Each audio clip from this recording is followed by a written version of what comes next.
Биз азыр Бишкектин Күрөнкеев көчөсүндө турабыз.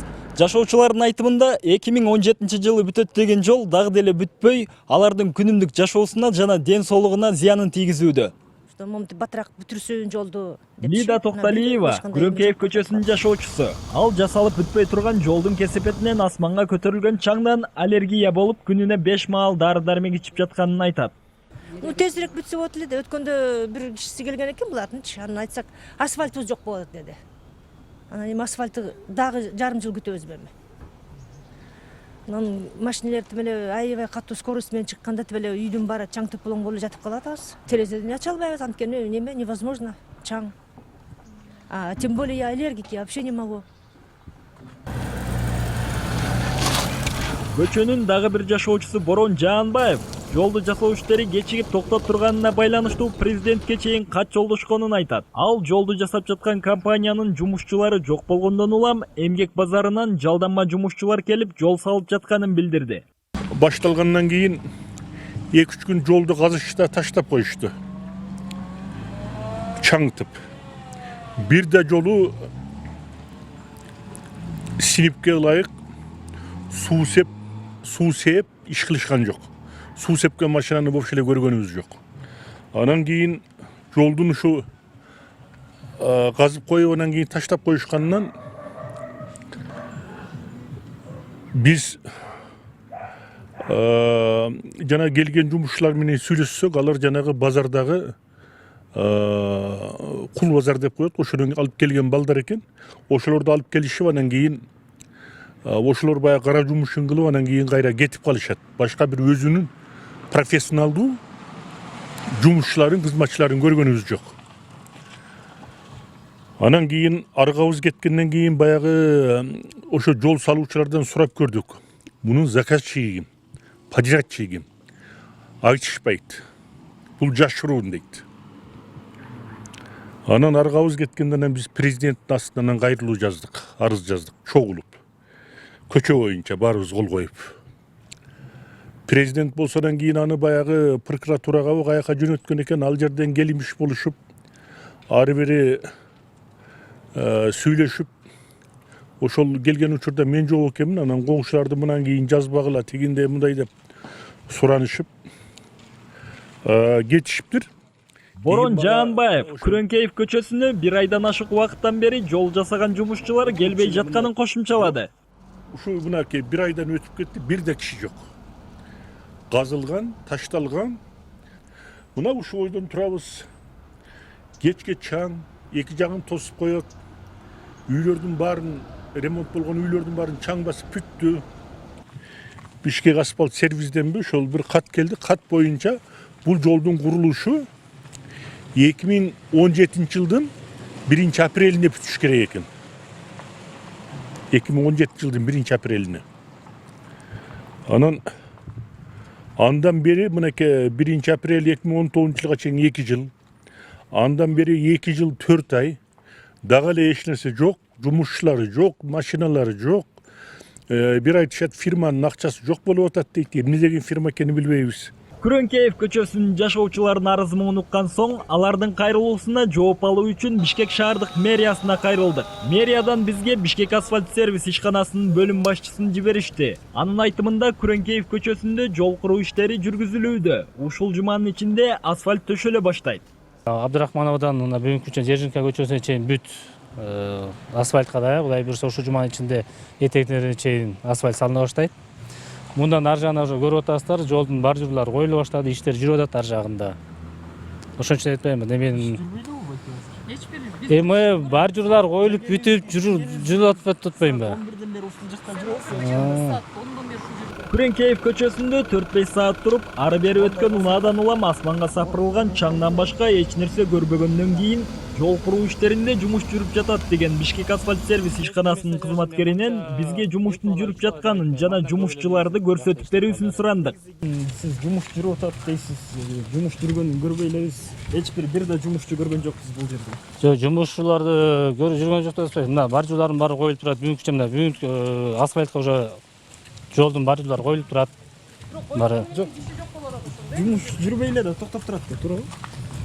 Эми токтоп турат дегенди билбейм, азыр жумуштарды тактайбыз, эмнелер каянда немесин. президентке да кат жолдошкон экен да, анын кандай бул боюнча сиздердин маалыматтары? Ушул жасалбай турганы боюнча президентке да кат жолдонгон. Ал жөнүндө кат жолдогон жөнүндө маалыматыбыз жок. Кат жолдосо бизге да келмек ал кат. Негизи Эч бир жумушчуну көрсөтүп бере албаган Бишкек асфальт сервис ишканасынын кызматкери жумуш эмне себептен токтоп турганын тактоо үчүн кимдир бирөөлөргө чала баштады. Телефон чалуулар төмөндөгүдөй сүйлөшүүлөр менен коштолду. Алмаз байке, салам алейкум. Алейкум салам. Мореки Күреңкеев көчөсүнө журналисттер менен келдик эле. Силердин балдарыңар көрүнбөй атат. Эмне себептен жумуш жүрбөй атат бул жерде? Азерде мен азыр тиги руководствонун телефонун берейин, ошо жака чалыңыздар. Жок, сиз бул жерде прораб ответственность сиз да. Балдарыңыз каякта? Эмне жумуш жүрбөйт? Мына журналисттер менен келип азыр ушул жерде көчөдө турабыз. Мен жалдан иштеген кишимен, мени каяка жиберсе ошо жака иштейм да. Мен руководствонун телефонун берейин, ошо жака бизде. Хорошо, ыргытыңыз. Ага. Мирлан байке, Күреңкеевага журналисттер келип, азыр бир да жумушу жок. Ошо сиз менен байланышып сүйлөшөт элек. Кандай эмнеге жумушчулар жүрбөй атат, иштейт. Азыр Алмаз байке чалсам ошо сизден сураңызчы дейт да. Мисалы Советскийден толук молдону көздөй. Громко коюңуз байке, мугалимбиз. Жок. Громко койсоңуз. Ай билем. Громко коюп койсоңуз бизде чогуу болот. Эми сизге факт болот да бул.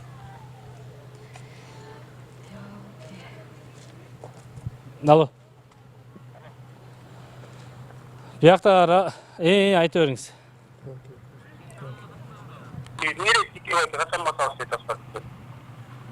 Аны силер чечесиңер да, азыр мына журналисттер менен турабыз да бул жердечи.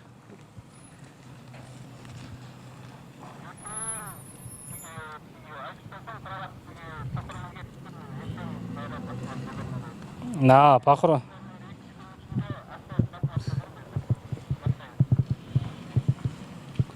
Все хорошо. Макулуңуз. Жок, мына карасаңыз, сиздин кызматы ылдыйына громкоговорителге койдуңуз да, ага конкретный айттыңыз да.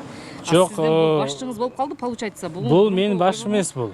Ошо болуп калды да, анда ким бул? Бул Чупроксинин директору. Ошо биздин тендерди негизинен атат. Эми громкий орган айтып атат, мастер похоронго кеткен. Эртең кудай бурса жумуш башталат деп атат. Кудай астагфирулла. Мына жумушчулар полный кетиптир, мына жердеги иштегендер, бул жердеги. Анан эмне башкармасы жок болсо эмне рабочийлер өздөрү жүрө бермек, өзүңөрдө мындай логически ойлосоңор болот мындай. Аларга деле башкарып карап туруш керек да, башка көз болуп турушу. Бизге логически салбаңыз. Негизи похоронго жетекчи кеткенде калган жумушчулар как положено жумушун улайт. Бизде деле ошондой. Биз иштейбиз. Бул жерде деген прорабы кетти деп атат. Эми генерал директор өзү келбейт деп жерге жумушка турабы?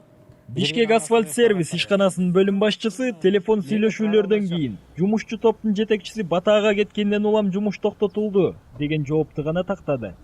Мени прорабына чалдым. Менен сүйлөштүңүз да жана. Ал эмне деди? Ал болсо руководство менен чалып, руководствосу айтып атпадым. Похоронго кетип, азыр келет, эртең келсе жумуш башталат деп атпайбы жерге.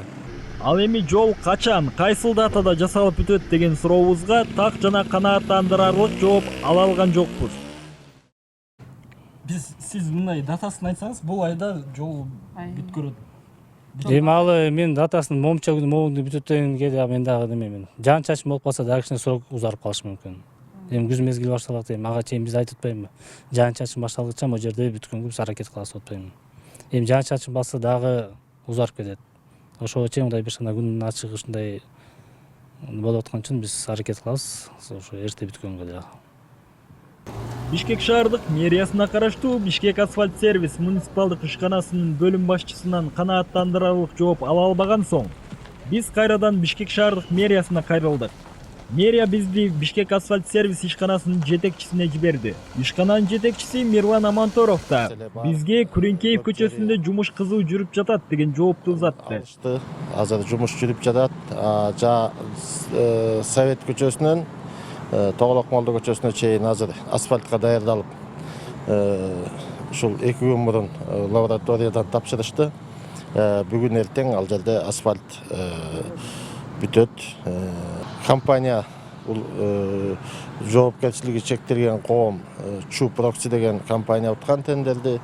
Алардын дагы мүчүлүштүктөрү бар. Ага дагы биз ушу 1 миллион сомдон ашык штраф салынды ал компанияга. Азыр жумушу кызуу жүрүп жатат. Жанагы красный линиядан чыккан жол салынчы объектилердин баары алынды. Азыр жумуш жүрүп жаткан кезеги. Айтор 6-7 саат жүрүп, дарбазадан дарбаза тебилген топтой сезип, узаткан суроонун жообун ала албай кайттык. Кайтып келе жатып, болгону 2 чакырым жолдун 2 жылда оңдолуп бүтпөгөнүн, бул убакыт аралыгында тетиги өйдө жактагылар бүтүрөт деп үмүт артып жүргөн тургундардын күндөн күнгө өңдүң өчкөнүн элестеттим. Чуу чыгарган Чупроксини тендерден уттурган Бишкек асфальт сервис ишканасы өз жоопкерчилигин сезбей жатса, шаар башчылыгы кол куушуруп карап турганы туурабы деген суроо жаралды.